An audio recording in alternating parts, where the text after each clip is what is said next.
70 years ago this month, in 1912, a group of black intellectuals set up a nationalist group called the African National Congress, the ANC. It was set up because the white population of their country, the Afrikaners and the British, had united to form a new nation called South Africa. And one of their first decisions was that no black man could ever become a member of Parliament. Nelson Mandela was born 6 years after that historic day. But he rose to become one of the leading figures of the ANC, among such men as Chief Albert Luthuli, winner of the Nobel Peace Prize. During his lifetime, Nelson Mandela has seen the African National Congress move from peaceful protest to killing and sabotage. He has been the prime force behind that change, and although he has spent the last 20 years of his life in jail, Mandela remains the dominant influence over South Africa's black struggle. His ANC guerrillas now make weekly raids inside the country, in defiance of the greatest military machine in Africa. Altitude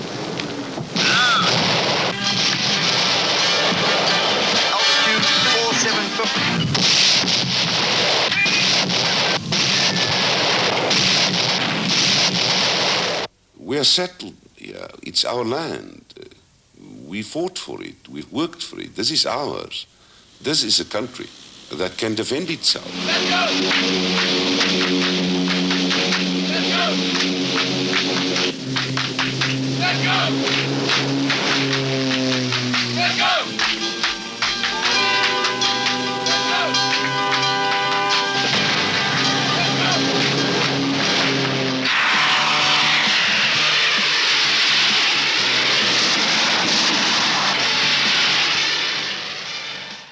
We are fighting for power in that country.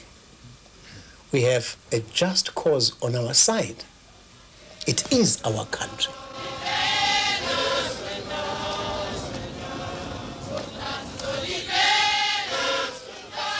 Millions of blacks inside South Africa are convinced that they will win the fight for power, that one day the land of South Africa will be theirs. They believe that 4 million whites cannot rule 20 million blacks forever. And when their day comes, they will not forget the events of June 1976.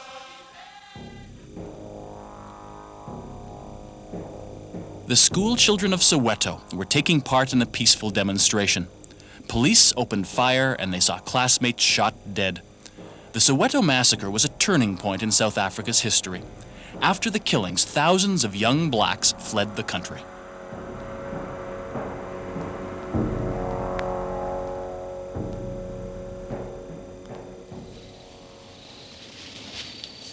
Six years ago, these men were the school kids of Soweto. Today, they are guerrillas of the African National Congress, the ANC. This is the first time they have been filmed, here in the bush, somewhere on the borders of South Africa. In 1976, it was stones against guns. Unarmed students with their fists high demonstrating, facing police brutality with heavily armed weapons. And now it is gun against gun.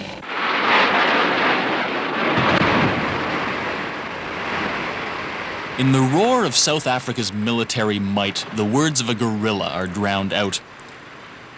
But this show of strength is needed to reassure white South Africa that the citadel is safe from enemy attack.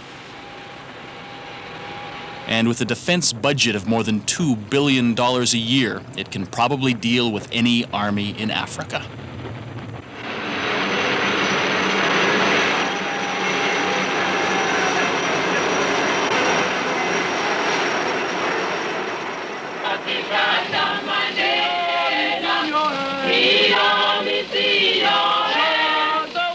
The guerrillas are unimpressed by these facts. They sing of their leader, Nelson Mandela. "Show us the way to victory," say the words. "Freedom is in your hands."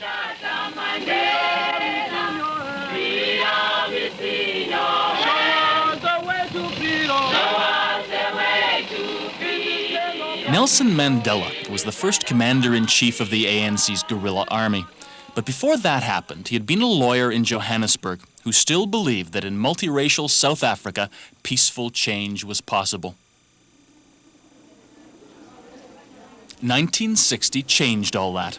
In the black township of Sharpeville, there was a demonstration. The police shot and killed 69 unarmed people. The ANC decided the days of peaceful protest were over, and Nelson Mandela made it clear. There are many people who feel that it is useless and futile for us to continue talking peace and non-violence against a government whose reply is only savage attacks on an unarmed and defenseless people. And I think the time has come for us to consider, in the light of our experiences in this stay at home, whether the methods which we have applied so far are adequate. Mandela went underground to lead the guerrilla army. The ANC was banned. Mandela was arrested and charged with conspiracy to overthrow the state.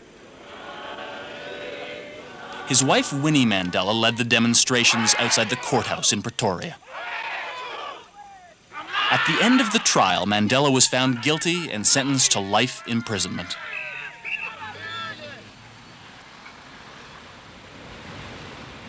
That was 20 years ago, and for all of those 20 years, Nelson Mandela has been a prisoner here, on Robben Island, a narrow strip of land in the South Atlantic, about 10 kilometers from Cape Town. This is the site of South Africa's top security jail.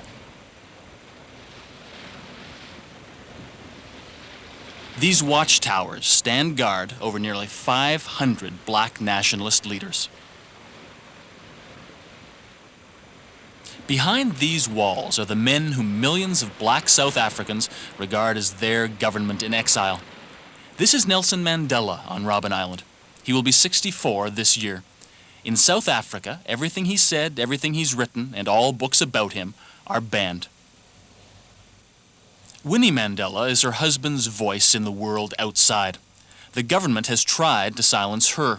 She is confined to a small town and has many restrictions on her personal life. But her anger cannot be confined. She is prepared to pick up a gun. Now I know I can. You would? Now I know I can. In the past I didn't. But when I saw my children mowed down in Soweto in 1976, then I realized that in order to defend that, I would do exactly the same. If in order to attain my ideals, I have to shoot back at that man.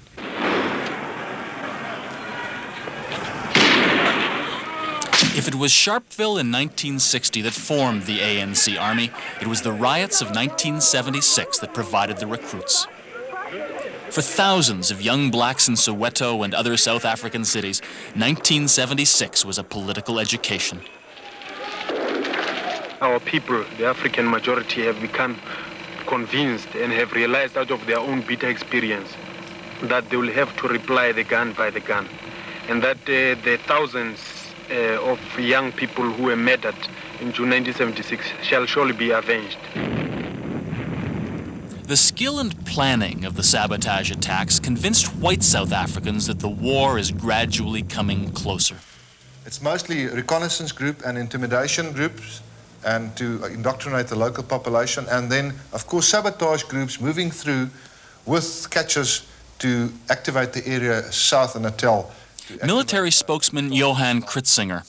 The security forces believe there are at least 4,000 guerrillas under training, and their training is good. I think they are definitely getting better trained. If you look what has been happening south and in the RSA, which has been on the news all the time, it is clear that the guys are getting better trained. But it seems to me as if the threat seems to be more towards the cities at the moment. RSA stands for the Republic of South Africa.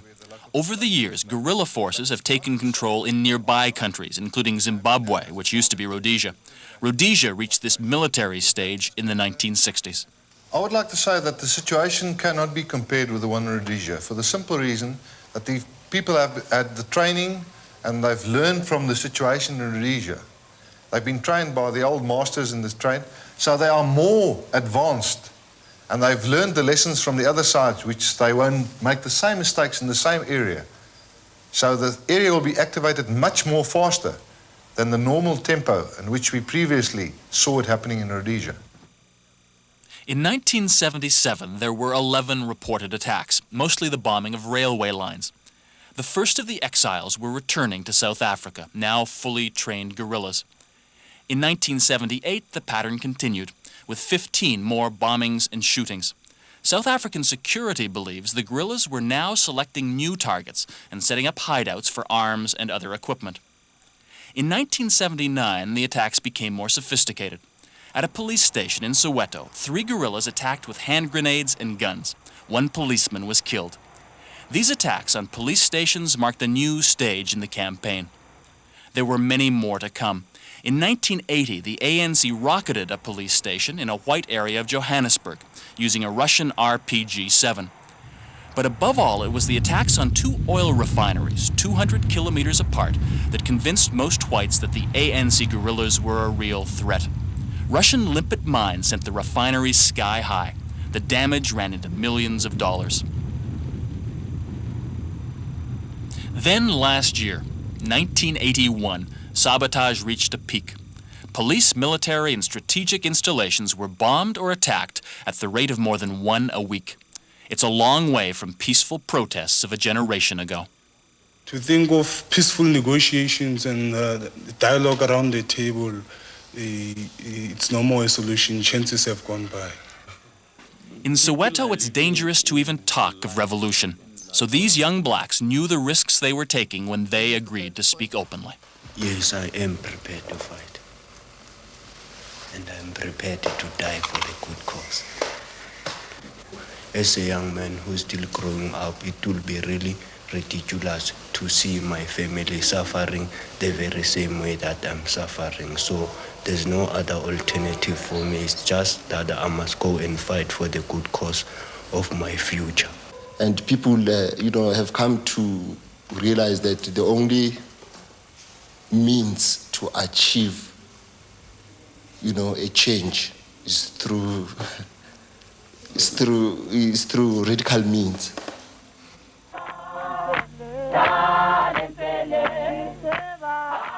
It's believed that large numbers of students are still slipping over the border to join the guerrillas in their training camps in Mozambique, Angola, and other neighboring states. The funding and the weapons are communist. The tactical lessons, the training manuals are all made in Moscow. Soviet-built weapons have been captured by the truckload by South African forces. To Pretoria, the evidence says the problem is not apartheid, it's a communist conspiracy. And at the center is Oliver Onslaught. They don't believe it's communist. They use communists because they think the United States will support them, that the West will come on their side. If they say that the issue is not racism, it's not apartheid, it's not that we are oppressing these people, it's not that we are keeping their voices silenced and their mouths shut. It is just that they are communists. Everybody is a communist.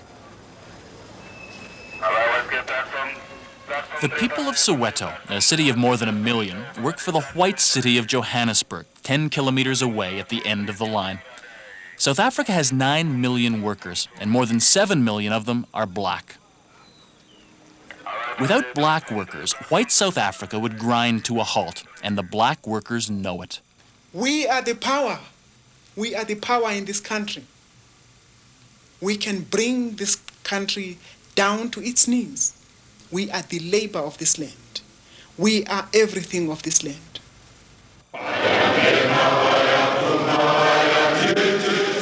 Black trade unions are a new threat to the government, more than the guerrillas in the bush. In the past year, more than 300 trade unionists have been arrested.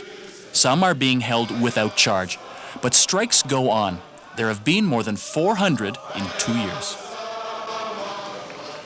We have to form trade unions, Bafowethu, and that would be our only survival here in this country. The only force, the only power that we have is our hands, and the way we can exercise it is to decide on what we have decided now. Amanda! You cannot separate trade union organization. You cannot draw a distinction between a trade union and a political organization. Both aspire to the same goal, liberation of the black man. The workers believe they are on the same side as the guerrillas. The guerrillas say the workers are their strongest allies. The revolution, sings the ANC, belongs to the people and their leader. And who is he? At the moment, Nelson Mandela seems to be the only hope. I mean, though his position is almost impossible, but the people are still hoping that it'll be possible for Nelson Mandela to come out of the island and lead the nation to further liberation. Even students in Soweto, who weren't born when Nelson Mandela was sent to jail, see no alternative to Mandela. You regard him as a people's leader. The true, authentic people's leader.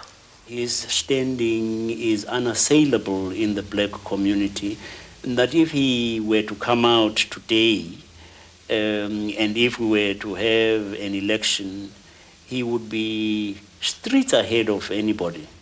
If, for instance, I wake up the following morning, and black people wake up the following morning and find that Nelson Mandela is walking the streets of Johannesburg, that would be he would be their choice. We are fighting for a South Africa which can only be led by him. He is the only hope for this country. If the white man wants to save himself from the inevitable bloodbath. In the end, the government must talk to the ANC. But when Foreign Minister Botha was asked by a British reporter would he meet Mandela, he said, Why is that question important to you? If we are at this present moment, more than any other government before us, continuously talking with black leaders in this country, black leaders who have a right to criticize us, a right which they do not have in the rest of Africa at all, and you know that very well. Because Nelson Mandela appears to be the black leader whom most black people would support. It appears to be to you at this present juncture. It appears to be to black people. I've given you my answer. If it's not good enough for you, then it's up to you. Will there ever be one man, one vote in South Africa? No. Isn't that why you are almost certain to be faced with a bloody war? No, but there's not one man, one vote anywhere in because Africa. 20 million black people in your but you country see, your wish problem to have is the vote. It is no use. You keep on arguing about 20 million blacks. And I say to you that if that is your argument, you do not understand the situation. That is not how the blacks see it, Minister. And apparently you refuse to see that way. Now, I tell you, I'm giving you the facts. What concept have you got of Africa and the struggle of the Africans? What have you done for Africa? What have you done to Ghana, your glittering example of independence? Where is it today? Where is there freedom in Africa? Do you want this whole southern part to be overrun by this kind of thing? No newspapers, no freedom of expression. Why do you think things will develop differently here under a one-man, one system than it did in the rest of Africa? Who gives you the right to be intellectually dishonest? Sir, all I am doing is putting to you what many black people we have spoken to have told us, and they have said one thing. Now, why don't you ask the black people to whom you have spoken? Why don't you ask them? How would they compose their state? Why don't you then ask them to be frank and honest and sincere as we do from public platforms in this country? There will be a one man, one vote in this country, and there will be a majority government in this country. But that majority government will accommodate everybody. Led by? Mandela.